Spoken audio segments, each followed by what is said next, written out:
Hey there, it's Tanya Manoni here talking to you about why we need to talk to our daughters about their periods. And I know that we already do that. But it's so surprising to me that I meet so many older women, like women that are perimenopausal, that maybe got pregnant really easily or never conceived, and so never even thought to understand how to count the days of their cycle. So I literally am still at times educating women that day one in the typical cycle counting is the first day of your monthly bleed or your menstruation. So that really shocks me. And so I have a young daughter who's not had her first period yet.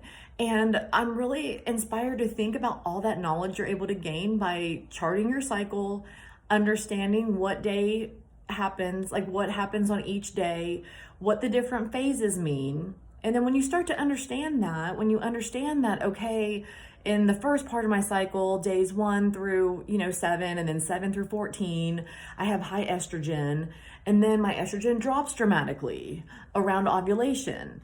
And you start to understand, okay, now I feel myself getting moody and I know my progesterone's going up. And if you can think about yourself in that cyclic way and embrace your cyclic nature, then you'll be much less hard on yourself. You'll be like, okay, I got this. I understand why I'm feeling this way. I need to take care of myself in this way because my progesterone's high and my estrogen's low and it's making me feel this certain way. And you're more in control of your thoughts and logic in that situation than you are if you feel like your body is turning against you. And a lot of us, I think as females, we're raised, or just culturally, it's the norm to consider our cycle a curse or something to be ashamed of or something that we hate. And couldn't be further from the truth. I mean, our cycle is why we're able to procreate and grow a human life within us. And there's so much that our cycles can tell us about ourselves. And really at the end of the day, it's okay. It's okay that you feel a certain way at a certain part of your cycle. And I learned something the other day.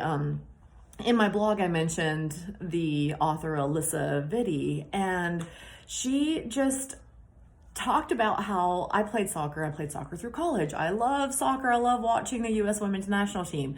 That they actually will practice and use their cycle so that they are training in a cycle specific way. Now, how cool is that? That is so awesome. And how do you do any of that if you don't know how to count the days of your cycle? So we need to be talking to our daughters about their periods, empowering them with that knowledge so that they can understand how to take care of themselves and how to listen to their inner wisdom, listen to their bodies.